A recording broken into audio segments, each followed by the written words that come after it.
சிரியாவின் இடைக்கால பிரதமராக முகமது அல் பஷீர் நியமிக்கப்பட்டுள்ளார். சிரியாவில் அதிபர் ஆசாத்தின் படைகளுக்கு எதிராக நீண்ட காலமாக ஆயுத மோதலில் ஈடுபட்டு வந்த கிளர்ச்சியாளர்கள் நாட்டின் பெரும் பகுதிகளை கைப்பற்றினர். இதையடுத்து 50 ஆண்டுகால ஆசாத் குடும்பத்தின் ஆட்சி முடிவுக்கு வந்தது.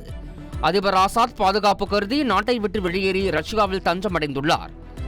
இதனால் சிரியாவில் அரசியல் நெருக்கடி ஏற்பட்டது. இதையடுத்து சிரியாவின் இடைக்கால பிரதமராக முகமது அல் பஷீர் நியமிக்கப்பட்டுள்ளார். சூடான் நாட்டில் ராணுவம் நடத்திய வான்வழி தாக்குதலில் 100க்கும் அதிகமானோர் கொல்லப்பட்டனர். அந்நாட்டில் ராணுவத்திற்கும் துணை ராணுவத்திற்கும் இடையே வெடித்த மோதல் காரணமாக உள்நாட்டு போர் நடைபெற்று வருகிறது.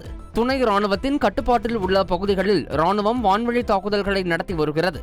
வடக்கு டார்பூரில் உள்ள கப்காபியா நகரின் சந்தையில் ராணுவம் அடுத்தடுத்து 8 குண்டுகளை வீசியது. இந்த கொடூர தாக்குதலில் 100க்கும் அதிகமானோர் கொல்லப்பட்டனர்.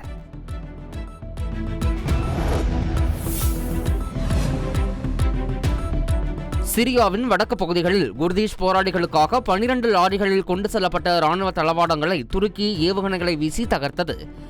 காமிஷ்லி விமான நிலையத்திற்கு அருகில் உள்ள ராணுவ தளத்தில் இந்த தாக்குதல் நடத்தப்பட்டது. இதனிடையே காமிஷ்லியில் உள்ள சிரிய ராணுவ விமான தளங்கள் மீது இஸ்ரேலிய விமானங்கள் குண்டு வீசி தாக்கியதாக சிரிய பாதுகாப்பு வட்டாரங்கள் தெரிவித்தன. ஆனால் பொய்யான தகவல்கள் பரப்பப்பட்டு வருவதாக துருக்கி பாதுகாப்பு வட்டாரங்கள் கூறியுள்ளன. செய்திகளை உடனுக்குடன் தெரிந்து கொள்ள உடனே சப்ஸ்கிரைப் பண்ணுங்க.